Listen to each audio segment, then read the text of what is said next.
el señor secretario va a dar lectura a la cuenta.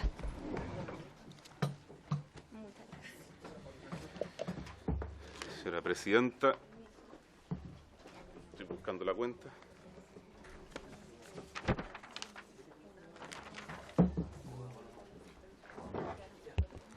Hemos recibido un oficio del señor Ministro de Energía, mediante el cual da respuesta a oficio 135 de esta comisión en relación al acuerdo arribado con las compañías de distribución eléctrica respecto del descuento en la tarifa a los usuarios relacionados con el sistema de los denominados medidores inteligentes.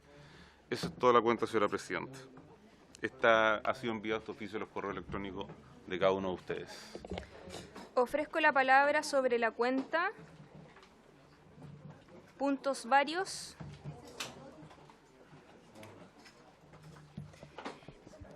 Quería comentarle a los colegas diputados y diputadas que a propósito de la publicación que se hace el día de hoy en el Mercurio, si es que no tuvieron acceso solamente en términos generales, este medio de prensa tuvo acceso a un oficio de Cochilco que a nosotros se nos entregó hace un par de semanas atrás, yo creo que ya casi un mes, que está bajo la condición de reservada, pero yo quiero pedirle a los diputados que esta información sea pública.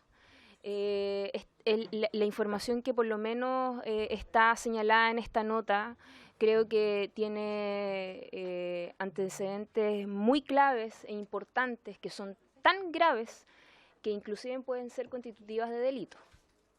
Entonces, si nosotros también habíamos asumido un compromiso, solamente me refiero a los miembros que coincidentemente la mayoría también son parte de esta comisión, de los que fueron parte de la comisión investigadora de la licitación de la División El Salvador.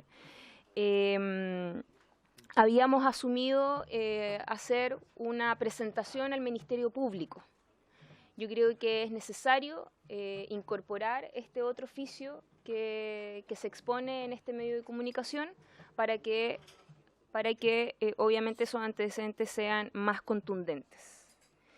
Secretario, la pregunta en términos procedimentales y reglamentarios. ¿Se puede hoy día hacer público un oficio, ya que el Mercurio parece que tiene más atribuciones que este Congreso Nacional? La publicidad por un medio de comunicación social no exime de la obligación de reserva del tenedor de la respuesta que es la comisión. Por eso nosotros solamente publicamos la carátula del oficio y no el cuerpo del mismo. No nos exime la obligación de guardar la reserva, sobre todo porque contiene datos sensibles referidos a particulares. Bueno, pero entonces sería responsabilidad de cada uno de los diputados que, si es que se expone mayor información en el detalle. Pero lo que yo quiero solicitarles es que nos puedan enviar ese informe. ¿Sabe por qué? Porque no es lo mismo que yo me sienta al lado suyo a revisarlo, que yo tenga espacio y tiempo para poder también compartirlo con los asesores legales. El régimen de publicidad de ese documento es que puede ser estudiado en la Secretaría, que podríamos trasladarla a esta oficina, en mi presencia, y puede ser con la presencia de sus asesores, pero siempre en mi presencia. Ya, perfecto. Eso antes no estaba claro. Ofrezco la palabra en puntos varios. Diputado Sergio Gaona. Si nos puede aclarar un poco, dado que esta información ya es pública, yo entiendo que quienes solicitaron la reserva de estos documentos es Cochilco, ¿no es así? ¿Por qué no le pedimos entonces a Cochilco que nos libere de esa reserva para poder analizar, tener el informe ya que está en los días en medio de prensa? Hagamos ese trámite administrativo que me parece correcto, que hay que respetar la reglamentación, pero solicitemos a Cochilco que levante la reserva de tal manera de que nosotros podamos conocer el informe y poder analizarlo con mucho más detalle y más tiempo. Diputado Isacor. Gracias, Presidenta. Yo me sumo a lo que plantea el diputado Gaona por su intermedio. Solo también dejar el resguardo que efectivamente el hecho que un medio de comunicación, en este caso el diario El Mercurio, como usted lo cita, tenga acceso a eso.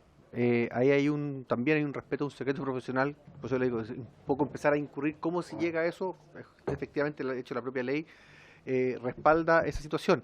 Pero yo por eso creo que la solución, el planteamiento formal que debe hacer esta comisión es lo que plantea el diputado Gaona, o sea, formalmente pedirle a Cochilco que libere, porque efectivamente ahí o sea, cómo se filtra desde Cochilco, eso es lo que no vamos a poder saber nunca según Claro. la ley que resguarda el secreto profesional. Así es. Pero al menos que no se excedan las atribuciones, como usted lo plantea, de la Cámara de Diputados. Gracias, presidente. Muy bien, entonces, ¿les parece? Ya, entonces tomamos el acuerdo, exacto, de oficiar a Cochilco para que pueda liberar esta condición de reserva y que podamos tener acceso nosotros los diputados con nuestros asesores. Ofrezco la palabra en puntos varios. Bueno, el día de hoy tenemos por objetivo revisar 2 puntos. Uno que es con la presentación, que quiero aprovechar la oportunidad de darle la bienvenida al subsecretario, a asesores del Ministerio de Energía, para que nos expongan con respecto al proyecto de eficiencia energética, que entiendo que es un proyecto que ya se discutió en el Senado, que está en segundo trámite, y que tiene urgencia simple. ¿Suma? ¿Eficiencia? Sí. ¿Y geotermia? También. Ah, la cambiaron entonces porque antes tenía solo simple. Sí, hace un par de semanas atrás pasó a ser 3 Y semanas. en el segundo punto, si nos queda el tiempo para poder avanzar con respecto a geotermia. Tenemos invitados para geotermia Nicolás Pintor, ¿Sí? ¿No? ¿no? ¿Quién es? Ah, ya. Levanta la mano. Atrás. Tiene, para que también nos pueda acompañar, si es que le podemos ahí dar el espacio. Tenemos la mesa. Don Nicolás Pintor es representante de la empresa Aiguasol.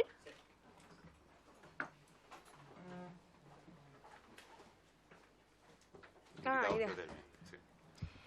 Bueno, entonces vamos a dividir la sesión y para comenzar con el primer punto le ofrezco la palabra al subsecretario para que nos cuente del proyecto de eficiencia energética. Bienvenido. Muchas gracias, presidenta, diputada, diputados, muy buenas tardes.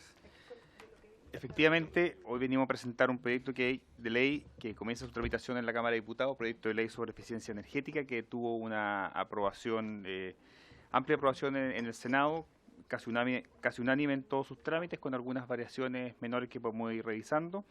Y creemos que es un proyecto muy relevante en el contexto actual energético de nuestro país, principalmente porque el foco en términos generales siempre está puesto en cómo poder producir más energía renovable, energía limpia, pero también parte importante de los desafíos futuros es cómo podemos utilizar de mejor manera la energía que hoy día ya se produce, o la energía que hoy día se consume tanto a nivel industrial, transporte y los distintos hogares.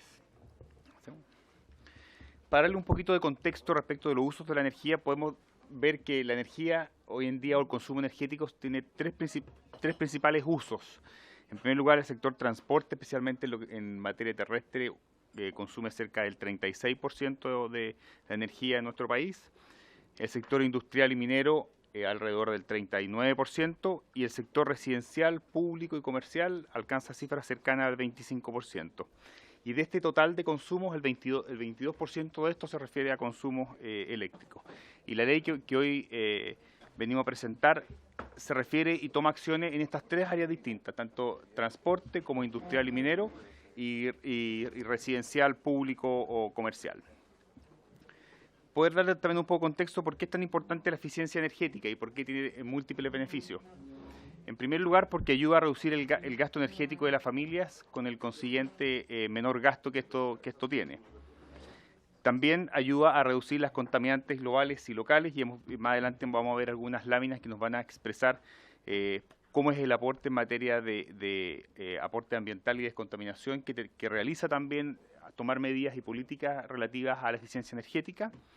También nos ayuda a reducir la dependencia energética de mercados internacionales, de una matriz que hoy en día está altamente dependiente de combustibles fósiles y que está transitando a una matriz más bien de autogeneración en nuestro país y de energías renovables. Hemos visto como crecientemente las energías renovables van avanzando, las energías solares, las energías eólicas han ido tomando fuerte avance en nuestro país.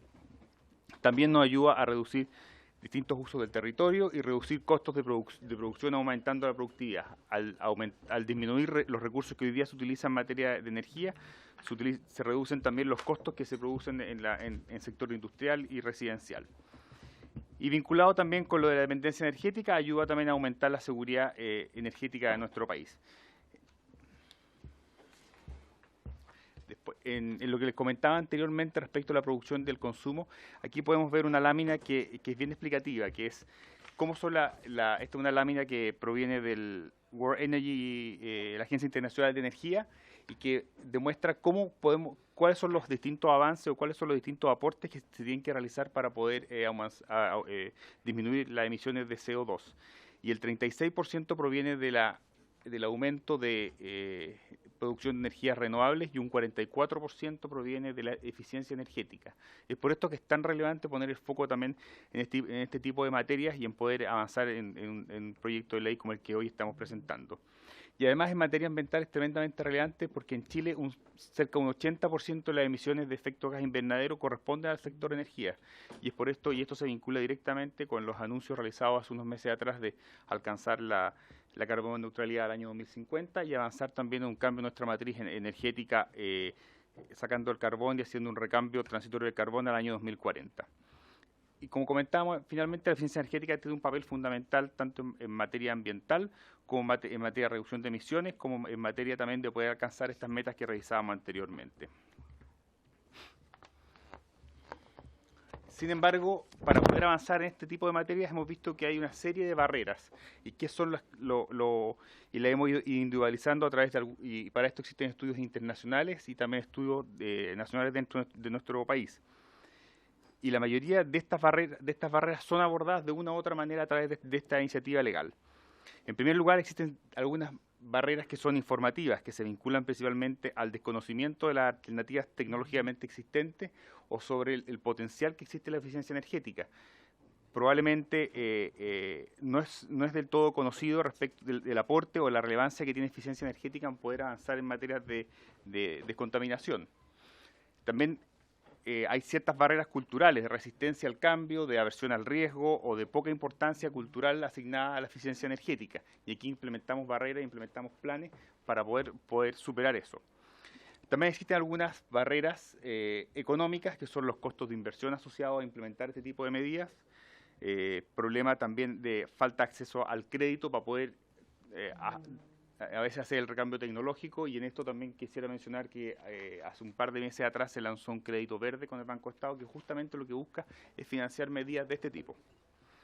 También existen algunas barreras técnicas, la falta de capital humano, una eventual falta de capital humano con conocimiento adecuado, también estamos abordando eso. Existen mesas de capital humano que se vienen desarrollando hace un tiempo ya en el Ministerio de Energía en colaboración con entes públicos y privados para poder capacitar y poder avanzar en perfeccionar y dotar de mayor capacidad al capital humano en este tipo de materia.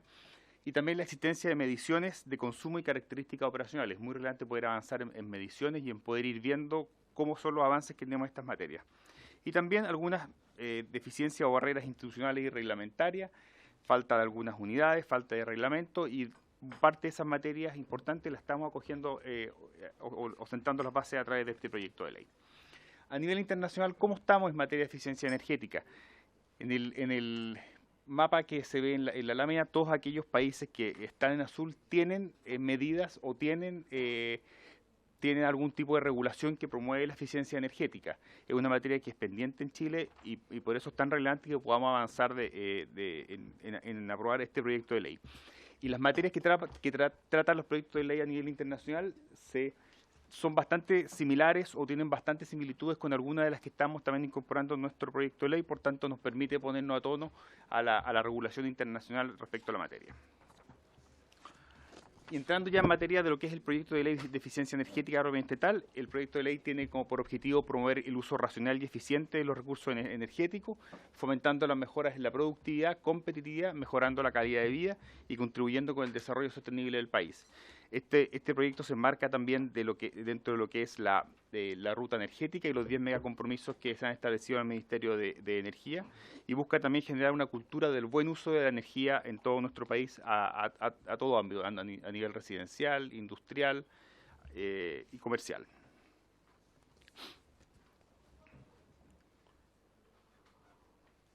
Como les señalaba anteriormente, este proyecto de ley fue aprobado el 22 de octubre por unanimidad en la sala de la discusión particular del Senado, y prácticamente en todas las instancias tuvo alta aprobación o unanimidad durante su tramitación.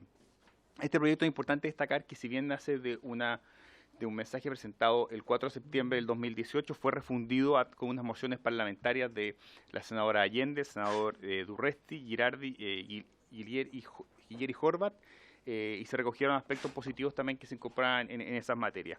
Hacer un especial reconocimiento al fallecido senador Horvat, que fue gran impulsor de este tipo de materias. Y en los aspectos, ya entrando en tierra derecha, los aspectos principales o los aspectos más relevantes que tiene el proyecto de ley, busca a grosso modo, después vamos a entrar en detalle en cada una de estas medidas, institucionalizar la eficiencia energética, establecer gestión energética de grandes consumidores, etiquetado energético de viviendas, gestión de energía en el sector público, interoperabilidad para vehículos eléctricos y estándares de eficiencia energética para vehículos. En el primer punto, relativo a la institucionalización de la eficiencia energética, el proyecto establece que se debe crear un Plan Nacional de Eficiencia Energética a cada 5 años, que se debe realizar a través de un proceso participativo. Eso está establecido en la ley, y que además va a ser sometido al Consejo de Ministros para la sustentabilidad. Este plan tiene una serie de contenidos mínimos que están establecidos en la ley, que dicen relación con eficiencia energética residencial, estándares mínimos y etiquetado de artefactos, eficiencia energética de la edificación y el transporte, eficiencia energética y ciudad inteligente, eficiencia energética en los sectores productivos y educación, y capacitación en eficiencia energética. Y además tiene metas a corto, mediano y largo plazo, y así como los planes y las medidas que se deben de incorporar para poder cumplir estas metas que se establecen. Actualmente en el Ministerio existen ciertos planes de eficiencia energética que no estaban por ley, estaban establecidos entre el año 2012 y el 2020, por tanto, esto hay un empalme, calza con la finalización del plan anterior, con este que es bastante más ambicioso y bastante más integral. El segundo gran tema se refiere a la gestión energética de grandes consumidores. ¿Qué quiere decir esto? Esto es que se insta a los grandes consumidores de energía, que son aquellos que representan más de 1/3 de la energía consumida en el país, para que tomen acciones concretas para poder gestionar su energía. Y para esto el Ministerio va a establecer, determinará que estos consumidores deben implementar un sistema de gestión de la energía, y además deberán informar los consumos que estos tienen anualmente al Ministerio a través de la SEC, quien va a realizar fiscalizaciones y sanciones en caso de incumplimiento de estas normativas. Pero además, si bien aquí el foco está puesto en los grandes consumidores, son quienes más consumen energía, también existe una serie de políticas que desarrollamos desde el Ministerio de Energía, como la iniciativa Gestiona Mi Pyme o el Crédito Verde que informábamos anteriormente, que están enfocados en aquellos que tienen consumos menores, pero que aún así son bastante relevantes ya sea a nivel residencial o a nivel comercial menor, y son bastante relevantes también en los gastos o los impactos económicos que tiene para la producción de los bienes que estos producen. En tercer término, se establece un etiquetado energético de viviendas y edificios. ¿Esto por qué es tan relevante? Porque las viviendas consumen casi un 15% de la energía total del país, y parte importante de esta energía se destina principalmente a calefacción. Y el proyecto lo que establece es que las edificaciones, es decir, las viviendas y los edificios, tienen que contar con una certificación. Se establece un plazo transitorio de 2 años para las viviendas y 4 años para el sector no residencial, y si bien hoy en día existe algún tipo de normativa relativa a este, no es obligatorio y no está establecido por ley. Aquí es importante destacar que aquí lo que se hace es un estándar no es un estándar de construcción, sino que es más bien una constatación, y son certificados y sellos que las viviendas van a tener que incorporarse al momento de la construcción de esta. A modo de ejemplo, pusimos ahí en una lámina un diseño de cómo sería un estándar de eficiencia energética para las viviendas. Y vemos también los desafíos que tiene y el ahorro que incorpora también, el ahorro anual que tendría ir avanzando en mayor eficiencia energética en las viviendas. Luego, un cuarto punto es la gestión de energía en el sector público, y lo que busca aquí es promover, como dice su nombre, la gestión de energía en el sector público. Algunas de estas materias hoy día ya están en ejecución y están vinculadas a los programas de mejoramiento de la gestión, a los PMG de los servicios públicos. Por aquí lo estamos incorporando a través de una ley, y establece que en los servicios públicos deberán establecerse funcionarios que cumplan funciones de gestión de energía dentro de los servicios, que deban encargarse de la medición y de tomar las medidas e implementar planes para la gestión eficiente de la energía en las distintas reparticiones públicas. Y durante la administración del Senado se amplió el espectro. Hoy en día podemos ver que hay 3 tipos de servicios públicos que van a ser objeto de este tipo de obligaciones. En primer lugar están los que son dependientes de la administración del Estado, que van a tener que incorporar un gestor de energía y de informar mensualmente los consumos. Después, los organismos autónomos del Estado van a deber realizar acciones de eficiencia energética, dictar normativas de eficiencia energética y publicar la información y el balance, ya sean cuando sean empresas públicas los balances, o bien en sus medios de comunicación, en las páginas web. Y también se establecen para las Fuerzas Armadas y de Orden similares obligaciones como las que anteriormente mencioné. Luego, y un punto bastante relevante, se refiere a la interoperabilidad de vehículos eléctricos. Esto es una materia que el país está avanzando fuertemente. Tenemos un compromiso como gobierno, como país, de poder avanzar y llegar a multiplicar por 10 durante el periodo de gobierno la cantidad de vehículos eléctricos que hoy día transitan en nuestro país, pero debemos también realizar una serie de medidas para poder promover y hacer más eficiente el uso de estos vehículos. Y es por esto que estamos dándole facultad al Ministerio de Energía para que pueda normar la interoperabilidad de los sistemas de recarga. Si ustedes ven en la lámina o el dibujo de la izquierda, esos son distintos tipos de conectores que tienen los vehículos eléctricos a nivel internacional. Y lo que buscamos a través de esto es darle atribución al Ministerio para que podamos tener un tipo de conector y que sea interoperable a todos los vehículos, y de esta manera lograr una infraestructura más homogénea y organizada. Al tener mayor y mejor ordenada la infraestructura, también es un mecanismo para poder promover, porque da más certeza de recarga y más certeza de poder realizar tramos y trayectos largos en estos vehículos eléctricos. Y además no solamente se refiere a atribución en materia de conexión física, sino que también de acceso y de comunicación. Luego, y también vinculada al transporte, estamos estableciendo estándares de eficiencia energética para vehículos. Como mencionábamos anteriormente, el sector transporte representa más de 1/3 del consumo energético nacional, y ha habido un aumento sistemático en el uso de vehículos en nuestro país.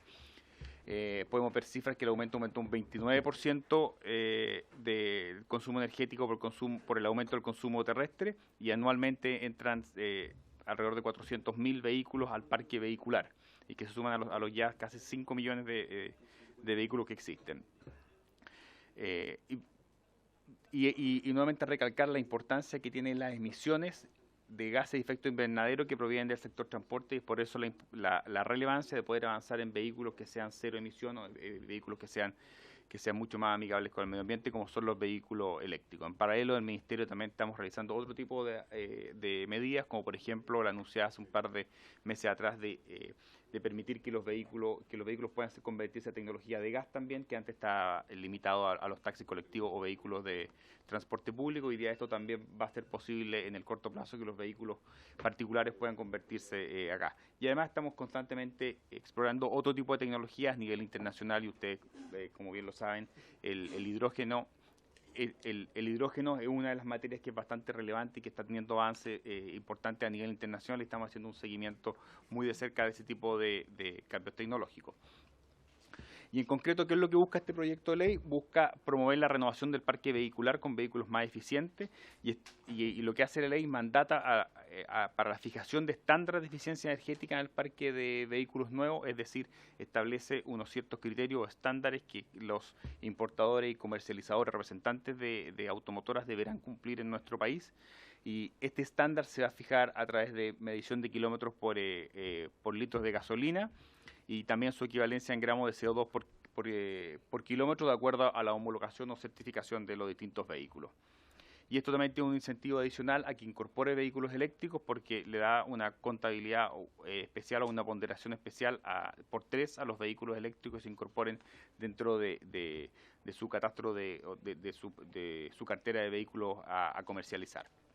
Y aquí podemos ver la relevancia de poder aplicar estándares de emisión de eficiencia energética vehicular. Al lado derecho podemos ver cómo los países que han ido incorporando estándares de eficiencia energética han ido cambiando sustancialmente el parque vehicular, y en la línea roja punteada que está abajo podemos ver qué pasaría si nosotros no cambiamos, cuál sería la tendencia si nosotros no hacemos modificaciones a la normativa actual, o si no aplicamos estándares de eficiencia energética vehicular, lo cual sería una curva mucho más plana en comparación a los otros países que han logrado eficientar de manera significativa los estándares de eficiencia energética de los vehículos. Chile hoy en día, al año 2018, tiene un rendimiento de 15.34 kilómetros, y hay otros países, y estamos similares, por ejemplo, a Corea del Sur al año 2012. Es decir, nos hemos ido quedando un poco rezagados en estas materias, y esta normativa nos ayuda a poder avanzar fuertemente en eso y avanzar a que nuestro parque vehicular tenga un mejor rendimiento. En definitiva, esos son los aspectos principales que tiene el proyecto de ley. El proyecto de ley es muy relevante en el marco de la estrategia de carbono neutralidad en nuestro país. Es un elemento esencial para poder avanzar, para poder llegar al año 2050 con la carbono neutralidad. Se espera que exista un 5,5 de menor consumo energético al año 2030, llegando a un 7% al año 2035, lo que equivale a cerca de 2.400 a 3.500 millones de dólares en los respectivos años. Y también hay una reducción de emisiones directas de CO2 de 4.7, hay 6.8 millones de toneladas de CO2 al año en la 2030-2035, como mencionábamos anteriormente. Y además el proyecto aporta un 27% a las metas propuestas en el plan de mitigación de gases y efecto invernadero en el sector energía. Esto es adicional también a todos los beneficios económicos que conlleva para todos quienes implementen los planes de eficiencia energética, ya que si bien en algunos casos esto conlleva una mayor inversión, conlleva un mayor nivel de gasto, ha quedado bastante demostrado que el retorno es muchísimo mayor a la inversión que se realiza. Presidente. Muchas gracias, subsecretario. Antes de ofrecer la palabra nuevamente a mis colegas, quisiera preguntar a propósito del tema de certificación de las viviendas. Esa es una certificación a la cual uno puede optar como cliente, en el sentido de que hoy día existe una certificación similar en aparatos de línea blanca. Pero no es que haya algunos que no se pueda vender porque no cumplan con ciertos estándares. En este caso de las viviendas, todas deberían tener un estándar mínimo, y en ese caso también la vivienda social. Esa es mi pregunta. ¿Se ofrece la palabra, diputados? Diputado Gaona.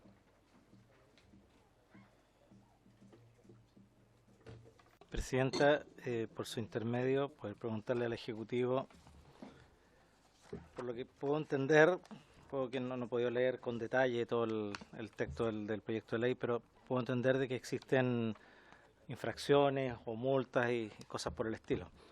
Yo quisiera preguntarle al Ejecutivo si hay algún tipo de incentivos para ser más eficiente energéticamente. Si hay incentivos tarifarios, hay incentivos tributarios, ¿qué es lo que hay? O sea, ¿por qué tendría que, más allá de la multa, por qué tendría que convenirle y del potencial ahorro de costo producto de consumir menos energía? Porque claramente la mejor energía es la que no se consume, pero no todo puede ser no consumido. Entonces, quisiera saber qué incentivos adicionales hay para que las empresas y las personas tengan mayor predisposición a ser eficientes energéticamente.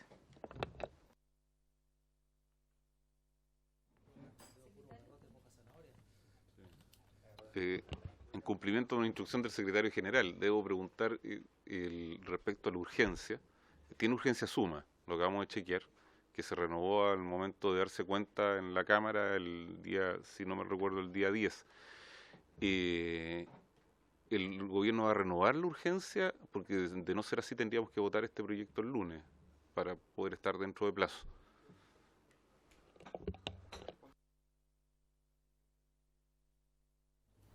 Le doy la palabra a su secretario. si me permite comenzar con la última consulta. Nosotros comprometemos las gestiones con la Secretaría General de la Presidencia para que la urgencia pueda ser renovada. Y respecto a las materias que nos preguntaba usted, Presidenta, hoy día existen ciertas certificaciones o estándares mínimos, principalmente a las viviendas sociales. Podemos ver que en el gráfico estaban ahí dispuestas. Y lo que hace la ley establece el estándar mínimo, pero no es un estándar que sea vinculante ni obligatorio de cumplir para las viviendas. Y lo que hace hoy en día es un estándar que es una certificación y que es lo que demuestra cuál es la capacidad o cuán eficiente energéticamente son las viviendas que se están construyendo. Y lo que hace la ley obliga a que esta certificación se realice, que existe una certificación previamente tal y todas las viviendas van a tener que realizarlo. Es una calificación energética. Y respecto a los incentivos que nos comentaba el diputado, efectivamente aquí lo que existen y los principales incentivos que nosotros vemos en materia de eficiencia energética, y así ha ido también quedando a nivel de experiencia comparada, es que los incentivos vienen muy dados también en relación con poder explicar los beneficios que tiene. Porque los principales beneficios vienen dados justamente por los menores costos que conlleva el poder sumarse y poder incorporarse en este tipo de materia. A modo de ejemplo, hay unas empresas públicas que tuvieron que realizar inversiones por $100.000 y han tenido ahorros por $5 millones. Es decir, uno pudiendo transmitir, pudiendo plasmar cuáles son los beneficios concretos que tiene la eficiencia energética, es como se puede, es la forma más patente de poder incentivarle y poder avanzar en esta. ¿Sobre el punto, presidente? Sí, claramente.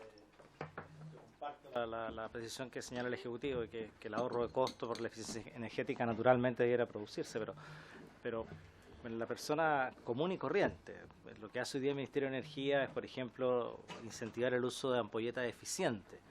Pero el Ministerio de Energía va y regala un par de ampolletas y hace una cosa un poco más que eso, no llega a toda la población, pero llega a una parte de la población importante y estimula, porque hoy día precisamente todos los elementos que son energéticamente eficientes son más caros y bastante más caros que lo convencional.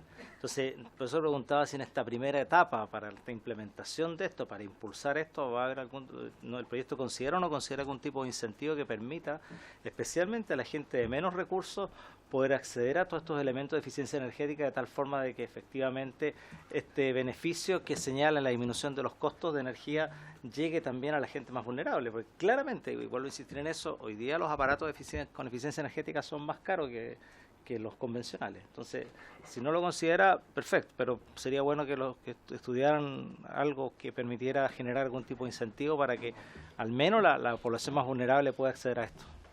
Presidente.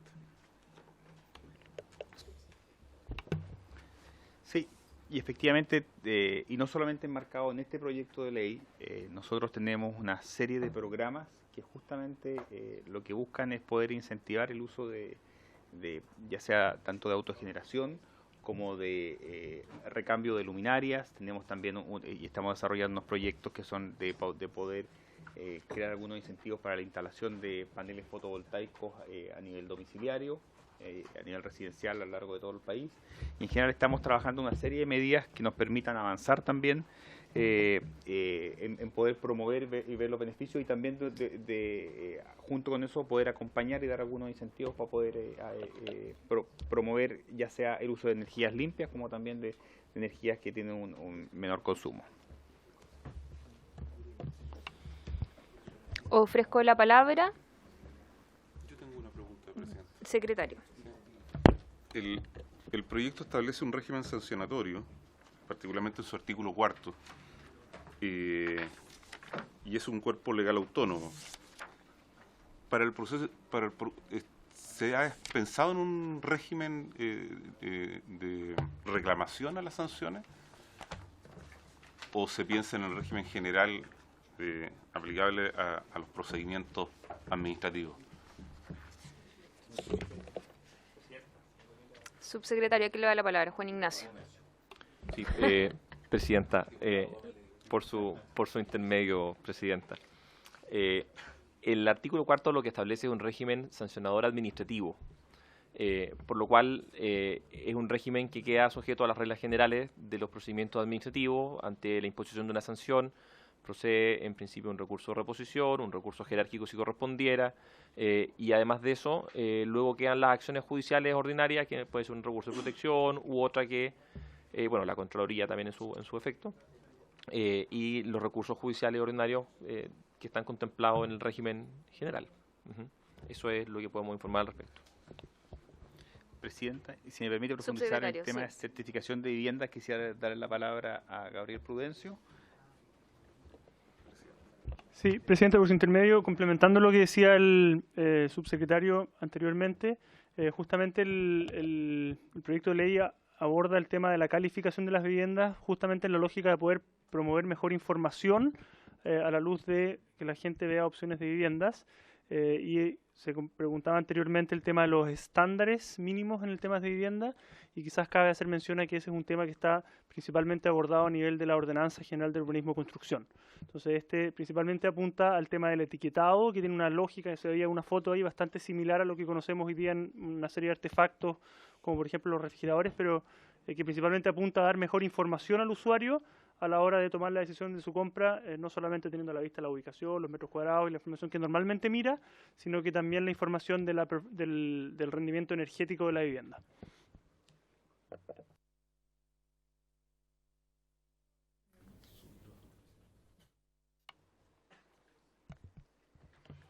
Con respecto al informe financiero que tiene este proyecto de ley, entiendo que se establecen algunos recursos que vayan destinados para la contratación de profesionales en la SEC, pero ¿qué pasa con la educación que se puede hacer, ¿no es cierto? Porque esto es bien amplio, inclusive también se le va a obligar a las instituciones públicas que tienen un encargado de eficiencia, ¿no es cierto? Entonces, ¿qué pasa con la capacitación de los funcionarios, la educación de la eficiencia energética? ¿Van a haber recursos para esos fines? Presidenta, respecto a eso, hoy en día dentro de los PMG ya se establecen que hay funcionarios que tienen que cumplir estas funciones, valga la redundancia, en distintas reparticiones públicas. Serían estos mismos funcionarios los que estarían cumpliendo estas funciones, los nuevos, estas nuevas funciones que se tienen que realizar. Y respecto a capacitación y promoción, estas materias van a ir quedando establecidas en el programa que se tiene que establecer cada 5 años, y los recursos que ahí se establecen deben incorporarse principalmente a través de los planes de capacitación que ya incorporan las instituciones públicas para estos efectos. Porque siempre cuando existen este tipo de políticas públicas, la idea es que se pueda promocionar, pero además incentivar, ¿no es cierto?, la utilización de estos nuevos mecanismos o en esta nueva política. Entonces, ¿cómo también se pueden generar incentivos económicos para que esto se produzca? Si me permite dar la palabra al director de la agencia, también le puedo señalar más detalles lo que estamos haciendo, lo que estamos planteando respecto a esos temas. Presidente. Bueno, el presupuesto para el próximo año del programa de eficiencia energética del Ministerio de Energía son 10.000 millones de pesos. Y la eficiencia energética ha sido abordada como una política pública desde el año 2005. Y yo diría que yo estoy metido en estos temas desde el año 2014 y antes estuve también trabajando en esto. Y es una política que se ha tomado como una política de Estado. Entonces, hoy día tenemos programas educativos que forman docentes y trabajan con los alumnos en los colegios para que aprendan de los temas de la sostenibilidad energética, de cambio climático, de eficiencia energética. Como decía el subsecretario, todo lo que tiene que ver con sector público. Hay hoy día un PMG de eficiencia energética, entonces tenemos algo así como 2.500 funcionarios públicos que han sido capacitados en el uso eficiente de energía en sus instalaciones y están midiendo el consumo de energía en más de 3.000 edificios públicos hoy día. Entonces, todas esas líneas son líneas que se han estado trabajando ya por más de una década, por 15 años. Y justamente lo que hace el proyecto de ley es que aborda los grandes consumos de energía que quedan históricamente fuera de la política pública, porque cuando uno se preocupa de dar incentivos, como decía el diputado Gaona, a empresas, uno pone el foco en las pymes o en las microempresas. Pero ¿qué pasa con, no sé, pues este universo de 200 empresas que son enormes y que consumen un 33% de la energía que se consume en el país? Bueno, a esa empresa no le vamos a estar poniendo plata al Estado. Lo que tenemos que hacer es regularlas para asegurarnos que usen bien la energía.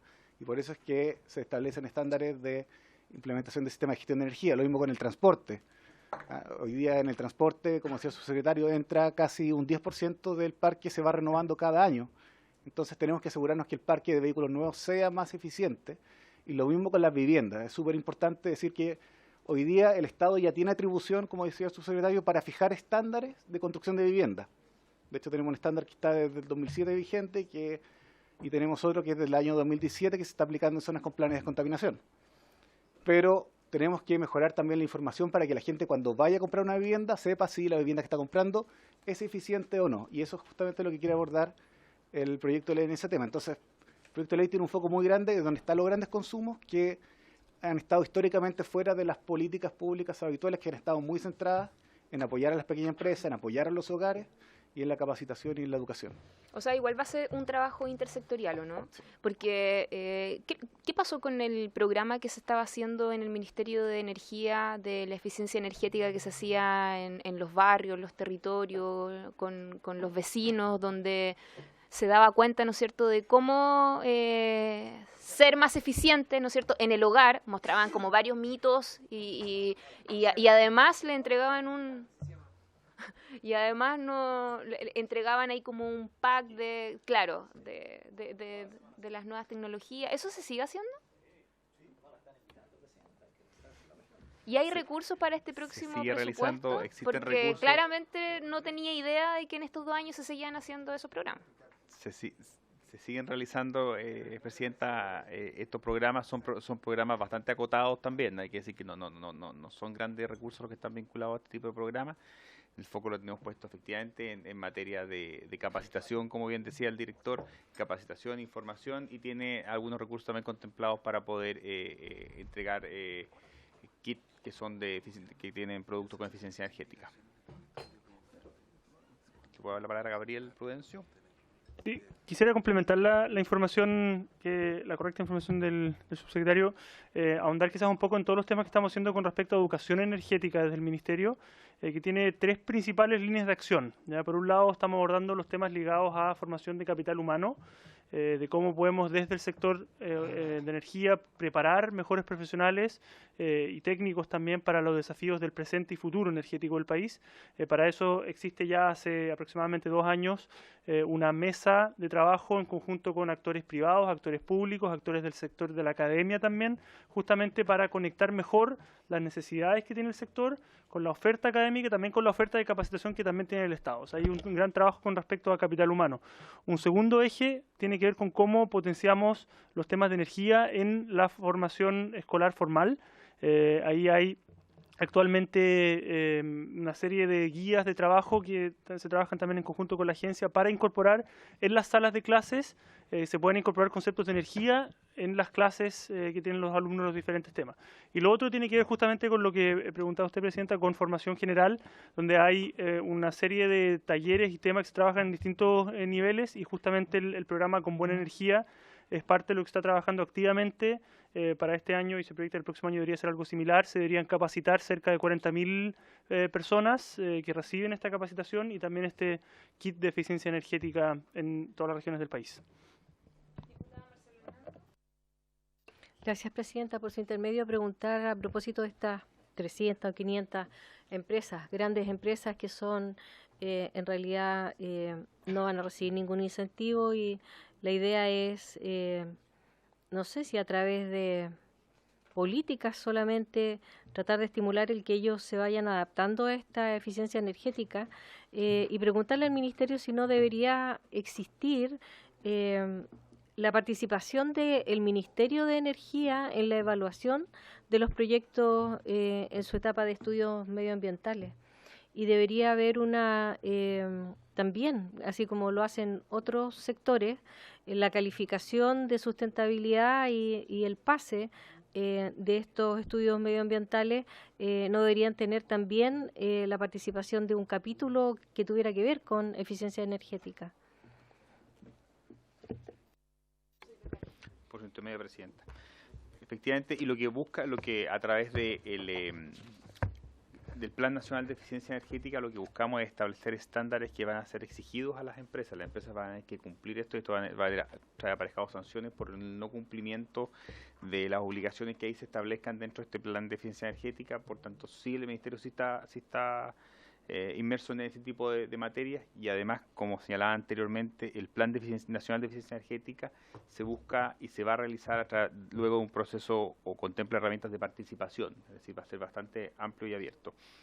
Y respecto a la evaluación ambiental, el Ministerio de Energía sí participa de los procesos de evaluación ambiental, tiene distintos focos dentro de su evaluación, pero nosotros somos bastante activos en la aprobación de los proyectos, somos parte también del Consejo de Ministros de Sustentabilidad y participamos activamente en la aprobación de los proyectos.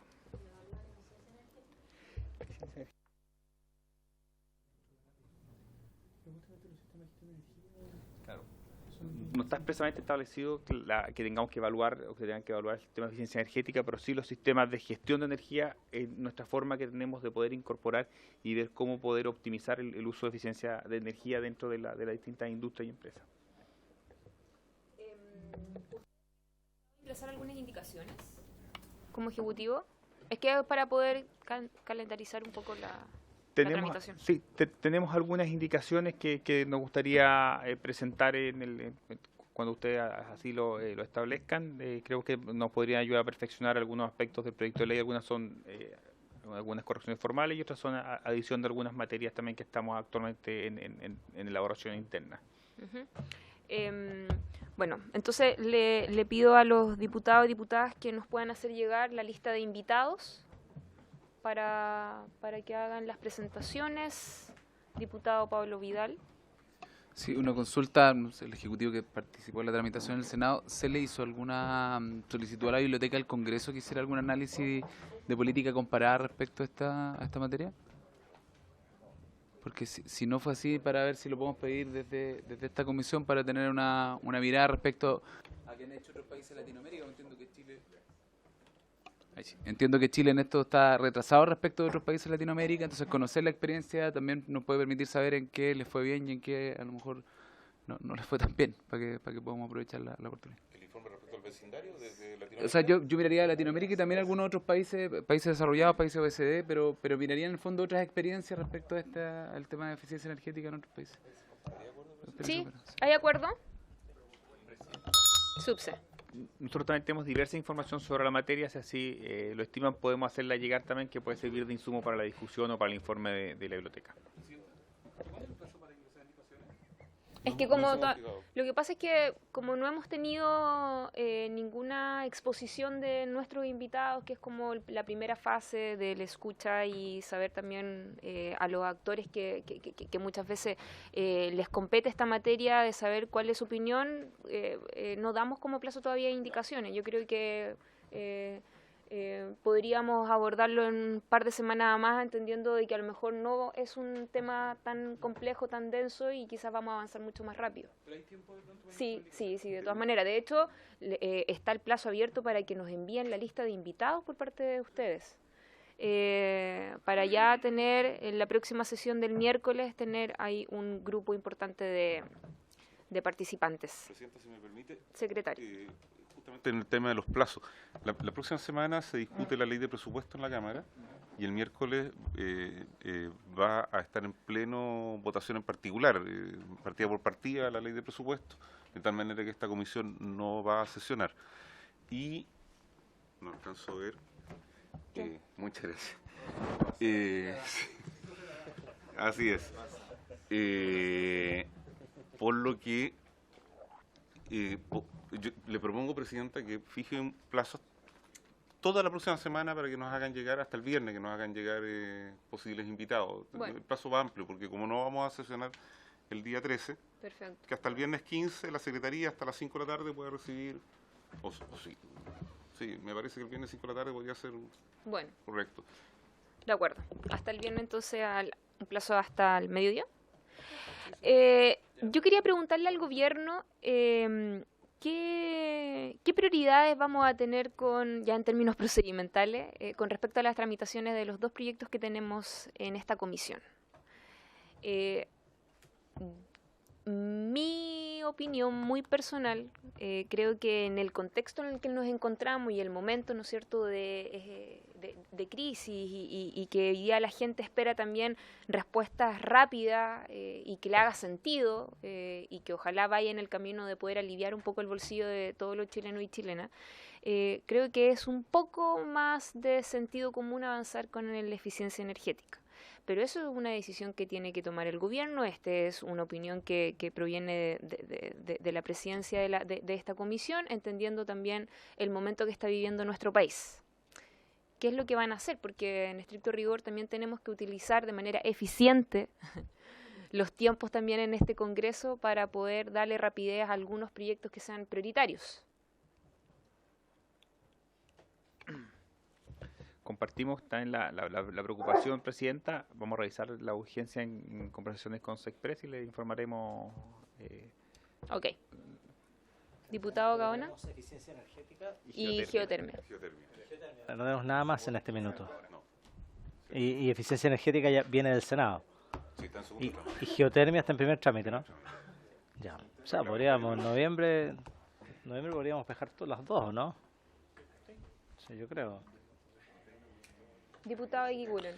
Presidenta, el ministro Llobet se comprometió en el Senado a sacar una ley corta para establecer la estabilización de precios de tarifa eléctrica del 30% que no se consideró en la ley anterior. La ley anterior que sacamos nosotros se preocupó solamente el 70%, quedó volando un 30% y el ministro se comprometió en el Senado a traer esta semana, entiendo que se votó hoy día, si es que me lo pudiesen y saber cuándo va a llegar para acá para revisar ese proyecto.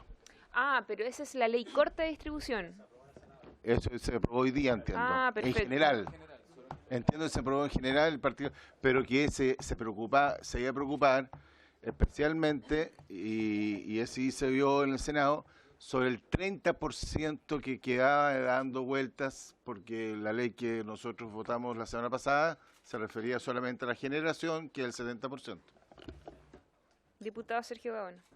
Sí, también es una preocupación, pero a ver, yo entiendo de que con el precio de la estabilización del precio de la energía, que por lo menos deja cierta certeza hasta el año 2027, se ataca fundamentalmente lo grueso de la cuenta de la luz de la gente, que es el 70% que representa el costo de la energía.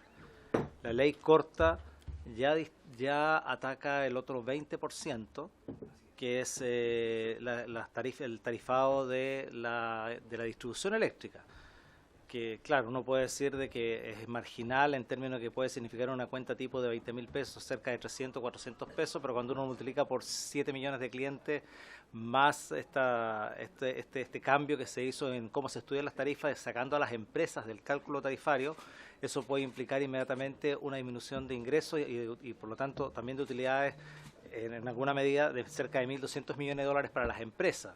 Por lo tanto, ya ahí se ataca ese 20%. Y la ley de transmisión también implicó un ajuste en las tasas de rentabilidad de la transmisión. Por lo tanto, de la perspectiva tarifaria, ya están abordados los 3 segmentos.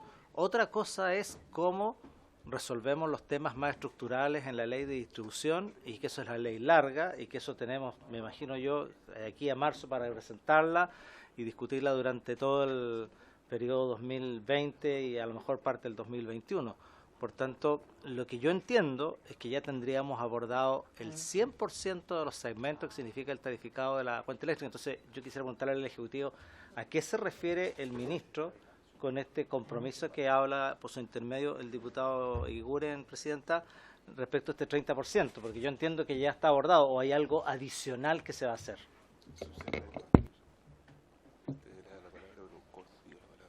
También, pero sobre el punto del diputado Eguiguren. No solamente declarar que la ley que nosotros discutimos la semana pasada se refería solamente a la generación, que era 70% de la tarifa.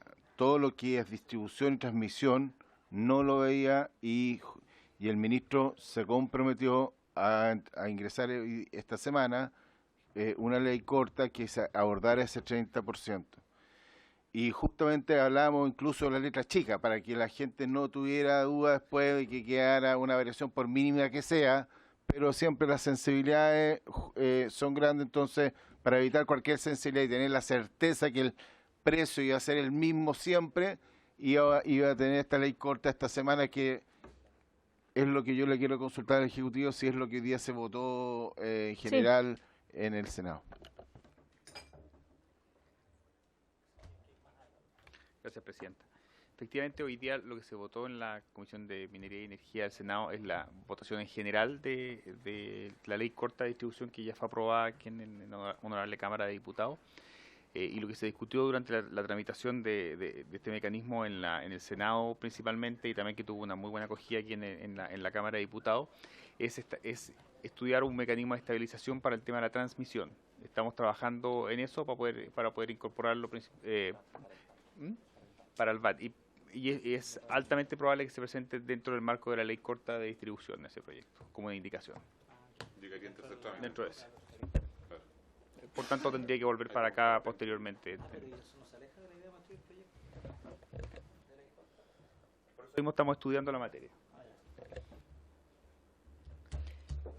Ofrezco la palabra. Bueno, entonces vamos bueno, se pueden quedar, por supuesto, pero agradecer la presencia del subsecretario y darle inmediatamente la palabra y pasar al segundo punto de la tabla para poder tratar el proyecto de geotermia. Tenemos un invitado, don Nicolás Pintor, ¿es Pintor? ¿Sí? De la empresa Iguasol, gerente técnico, así que le doy la más cordial bienvenida. Buenas tardes, señora presidenta. Por su intermedio quisiera saludar también a todos los miembros de esta comisión, los diputados y otros participantes. Me presento, mi nombre es Nicolás Pintor y vengo a contarles un poco de qué son las bombas de calor geotérmicas y cuál es su impacto, cuáles son sus beneficios y cuáles podrían ser cosas a tratar de regular o normar en torno a su uso, porque obviamente son tecnologías nuevas, incipientes y que podrían ser... Hay gente que por no saber o por estar en desconocimiento del tipo de tecnología pueden tener dudas de si su uso es dañino o no para el medio ambiente. ¿Vale? Yo pertenezco a la empresa Iguasol, una empresa que se dedica a la consultoría energética y básicamente les quiero contar qué es la bomba de calor. Esta es una máquina bastante sencilla, es una tecnología que, aunque hoy parece nueva, tiene más de 30 años. Su funcionamiento se basa en que a partir de un trabajo mecánico es capaz de mover energía de un ambiente a otro. Entonces no es una tecnología que esté combustionando un combustible para poder generar calor u otro, sino que solo es capaz de mover energía que hay en un ambiente como el aire o un acuífero hacia otro ambiente que puede ser un recinto para su climatización o para producir agua caliente sanitaria. Básicamente los refrigeradores, ahí tenemos una imagen, son una bomba de calor, para que se hagan una idea. Desde dentro del refrigerador yo saco calor y lo tiro al exterior por la parte de atrás del refrigerador. Las bombas de calor geotérmicas hacen básicamente lo mismo y son muy eficientes hoy en día se han convertido en tecnologías muy eficientes. ¿Por qué interesa la bomba de calor? Por lo que recién les explicaba.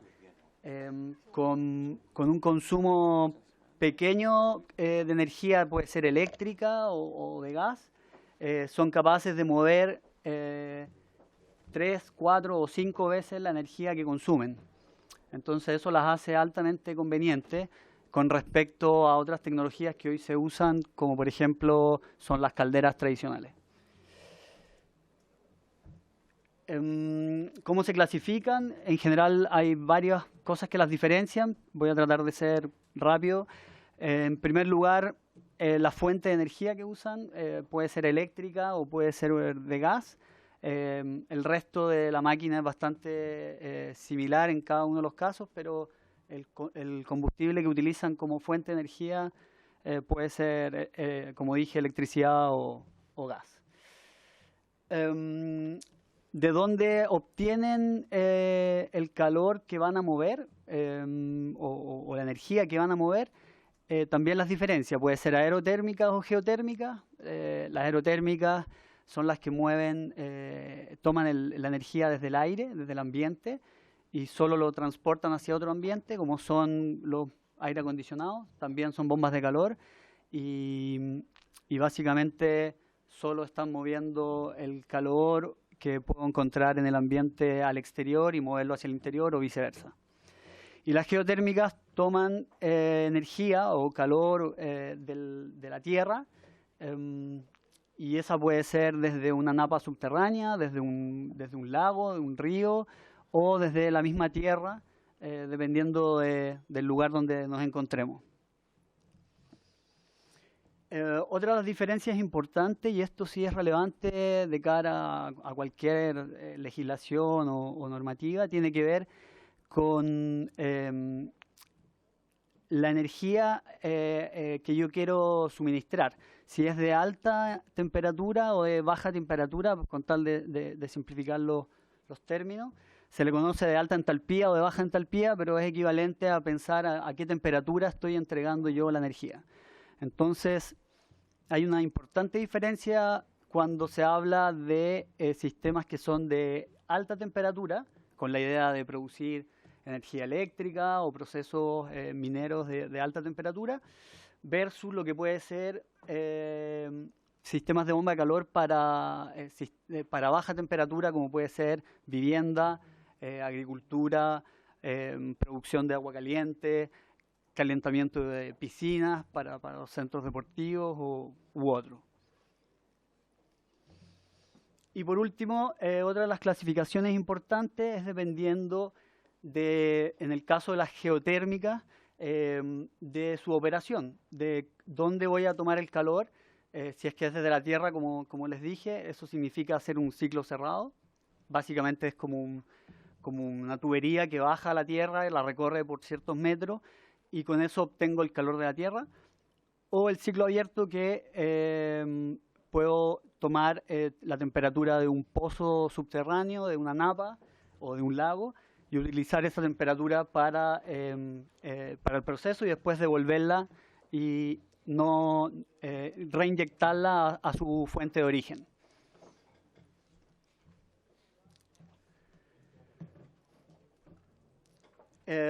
¿Cuál es el impacto que esto tiene? La gracia está en que es una tecnología que se ha ido desarrollando en los últimos años y el mercado ha ido creciendo y se ha ido perfeccionando. Y por lo tanto es una gran oportunidad de poder ir reemplazando a las calderas comunes que utilizan combustibles fósiles y que son menos eficientes. La curva de la izquierda muestra cómo ha ido entre el 2002 y el 2010, por ejemplo, hubo un aumento de la eficiencia de estos equipos que subió de 3 hasta 5 y se pronostica que pueda llegar hasta 10 esa eficiencia en los próximos años. Eso quiere decir que, como les dije inicialmente, con una unidad de energía yo podría estar moviendo hasta 10 de energía térmica, lo cual las hace muy eficientes con respecto a las calderas. El rendimiento de una caldera varía dependiendo de los años de uso, de cuán nueva pueda estar, entre un 55 y hasta un 90% de eficiencia. Por lo tanto, sus rendimientos son de 0,55 a 0,9 versus una bomba de calor que tiene eficiencias del 300 o 600%, o como se le llama un COP de 3 a 6. Esto es lo que les explicaba inicialmente, que es que con poca energía son capaces de mover mucha energía. Esto obviamente produce un ahorro energético importante.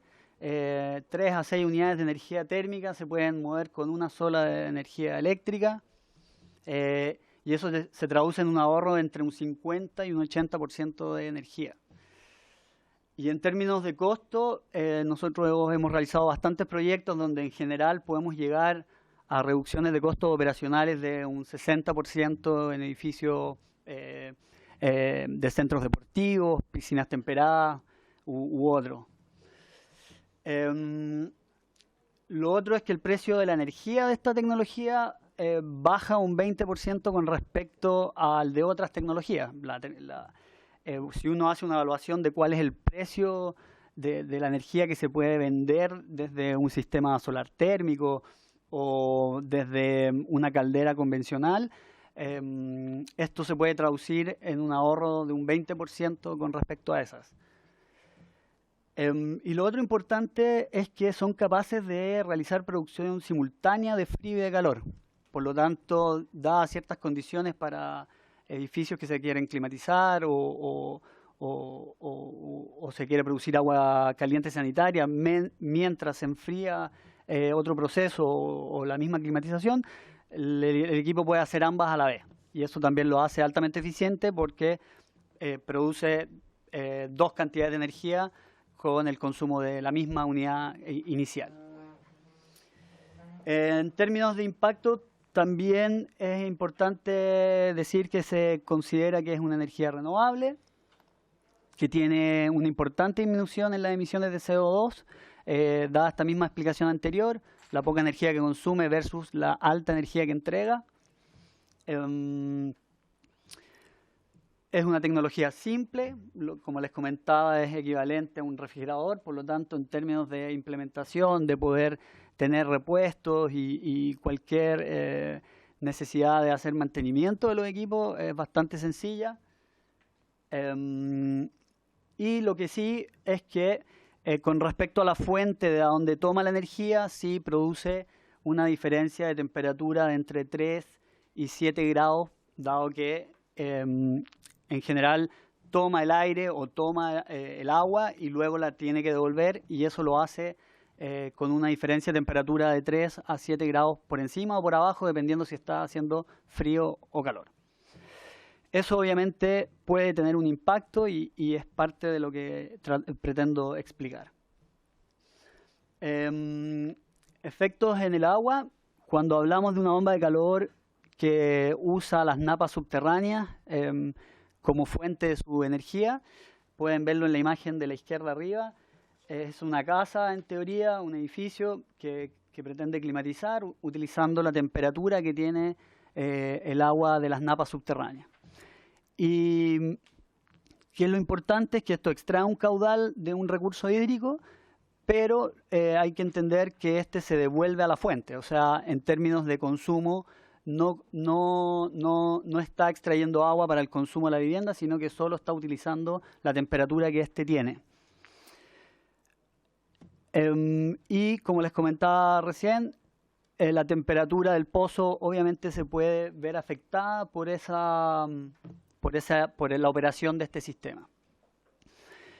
Entonces, ¿qué cosas son importantes de cara a poder resolver la problemática que puede generar esto en términos ambientales o las dudas que podría generar? Es básicamente que cualquier diseño de uno de estos sistemas requiere o cuando se está implementando, requiere de ciertos estudios y pruebas mínimas que tienen que ver con la renovación del pozo.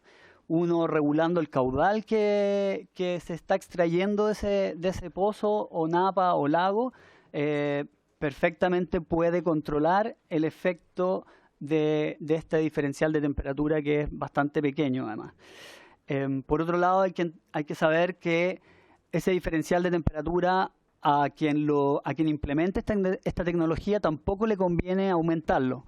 O sea, la verdad las cosas es que cualquier sistema que tenga un diferencial de temperatura mayor a 7 grados, la verdad es que empieza a ser bastante ineficiente y no es conveniente para quien está desarrollando la tecnología, implementándola u operándola.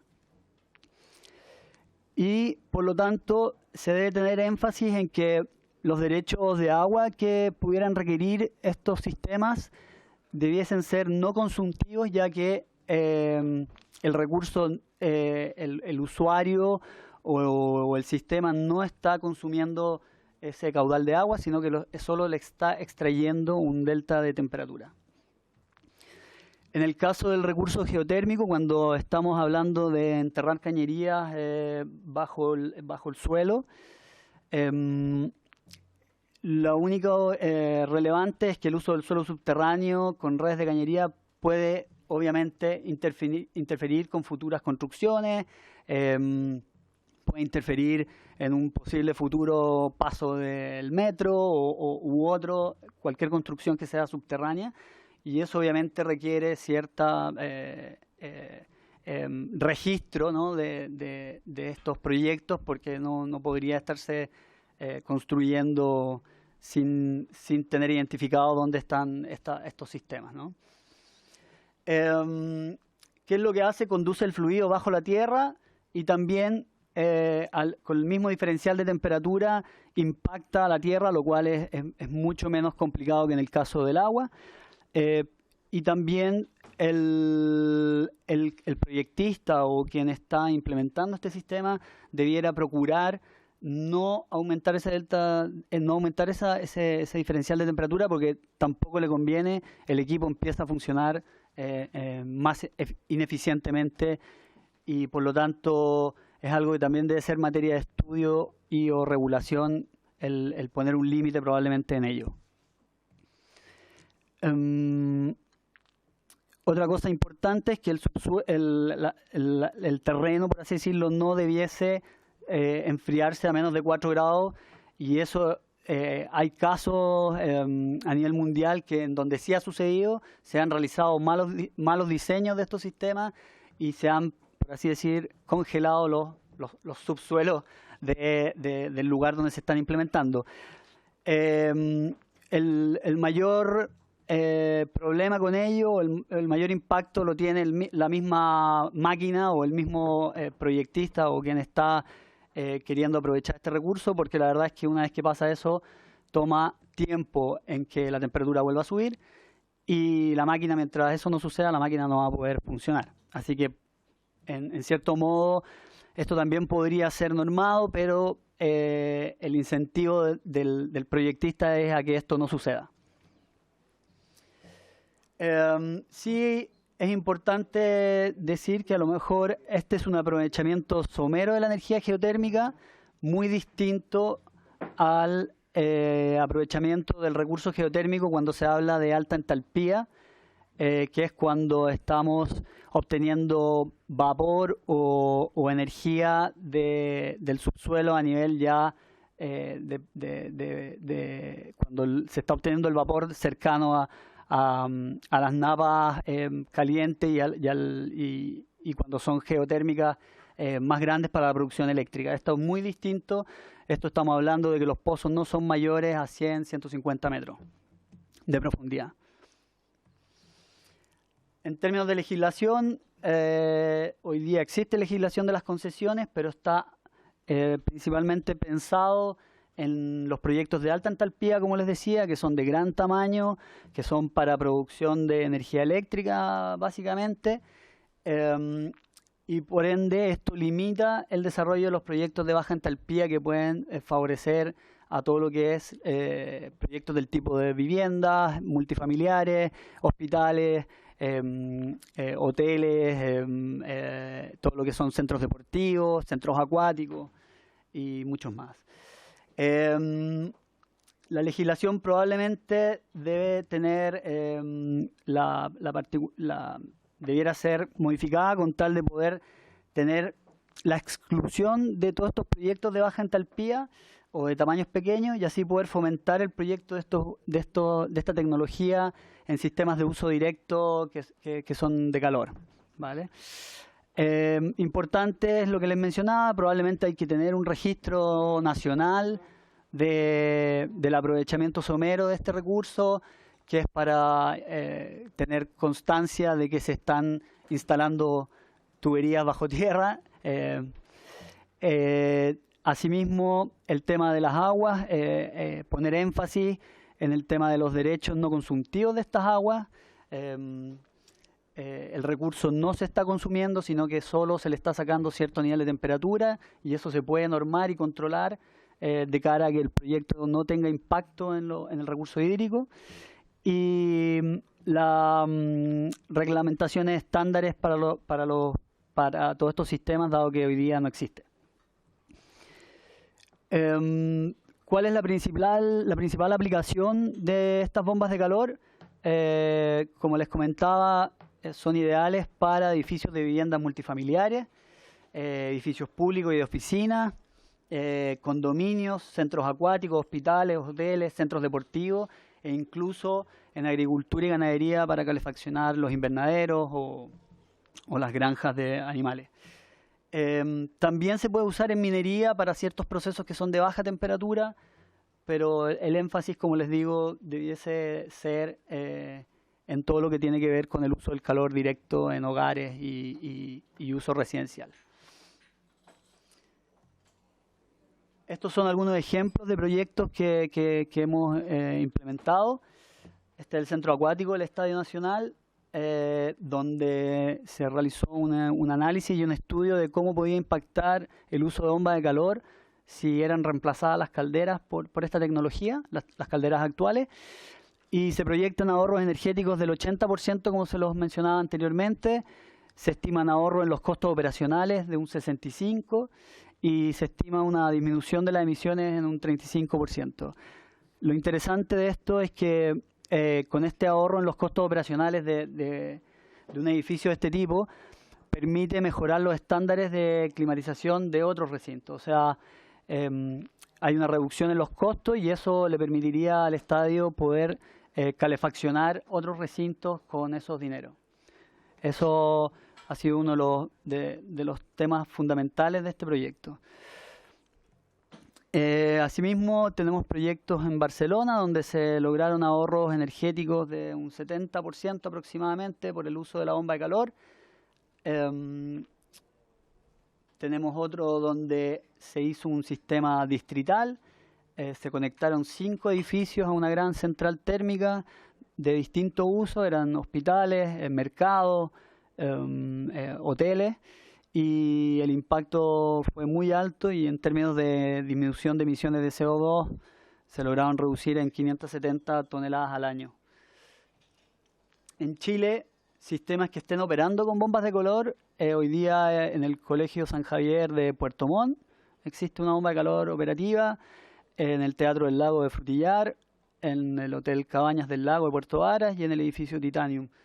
Todos ellos han estado operando usando el recurso geotérmico, ya sea de napas subterráneas, incluso del lago, en el caso de Frutillar, y hasta ahora no hay una normativa clara que les permita operar con tranquilidad, que lo están haciendo bajo los parámetros de la ley. Y eso. Muchas gracias, don Nicolás. Ofrezco la palabra a los diputados. Yo sé, don Nicolás, que probablemente no tuvimos mucho tiempo para poder profundizar, pero sí para decirle a nuestros invitados que podamos también tocar el proyecto de ley propiamente tal, porque nos gustaría también saber cuál es la opinión de cada artículo, porque la idea también es tener ese insumo y hacernos también una idea. Pero está bien, entendemos de que es un tema bien amplio, que tiene también varias aristas técnicas y en eso obviamente hay mucha comprensión, pero sí para que podamos también aprovechar este espacio para hilar más fino, que es lo que nos compete después a nosotros, al momento de revisar el articulado y obviamente queremos hacerlo con la mayor responsabilidad y toda la información necesaria para poder tomar una buena decisión. Claro. Ofrezco la palabra, ¿no? Bueno, entonces si no hay ninguna palabra, yo le quiero agradecer a don Nicolás por esta exposición muy ilustrativa. Le agradezco que haya tenido la disposición y la buena voluntad de venir a esta comisión de energía. No sé si es que el subsecretario, el Ejecutivo, quiere agregar algo más, ¿no? Entonces, por haberse cumplido el objeto de esta sesión, esta se levanta. Sí.